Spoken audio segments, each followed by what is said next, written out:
to the annual reading through the Bible at University Heights Baptist Church here in Huntsville, Texas.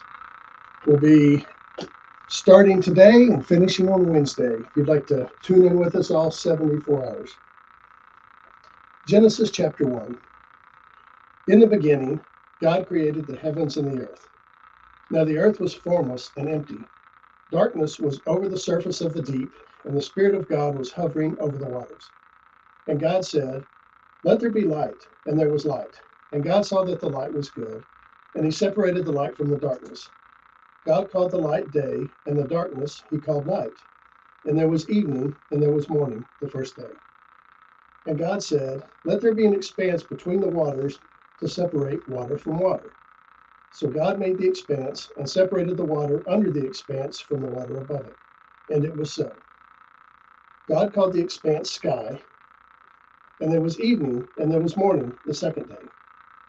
And God said, "Let the water under the sky be gathered to one place, and let dry ground appear." And it was so. God called the dry ground land, and the gathered waters he called seas. And God saw that it was good.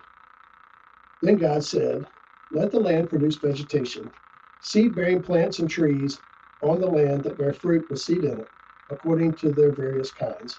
And it was so. The land produced vegetation, plants bearing seed according to their kinds, and trees bearing fruit with seed in it according to their kinds. And God saw that it was good. And there was evening, and there was morning, the third day. And God said, "Let there be lights in the expanse of the sky to separate the day from the night, and let them serve as signs to mark the seasons and days and years. And let them be lights in the expanse of the sky to give them light on the earth." And it was so. God made two great lights, the greater light to govern the day, and the lesser light to govern the night. And he also made the stars. God set them in the expanse of the sky to give light on the earth, to govern the day and the night, and to separate light from darkness. And God saw it was good. And there was evening, and there was morning, the fourth day. And God said, "Let the water teem with living creatures, and let birds fly above the earth across the expanse of the sky." So God created the great creatures of the sea, every living and moving thing with which the water teems, according to their kinds, and every winged bird according to its kind. And God saw that it was good. God blessed them. "Be fruitful and increase in number, and fill the water in the seas, and let the birds increase on the earth." And there was evening, and there was morning, the fifth day. And God said, "Let the land produce living creatures according to their kinds, livestock, creatures that move along the ground, and wild animals, each according to its kind." And it was so. God made the wild animals according to their kinds, the livestock according to their kinds, and all the creatures that move along the ground according to their kinds. And God saw that it was good.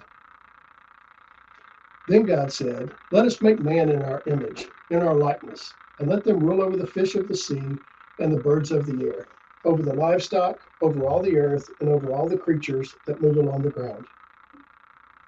God created man in his own image. In the image of God, he created him.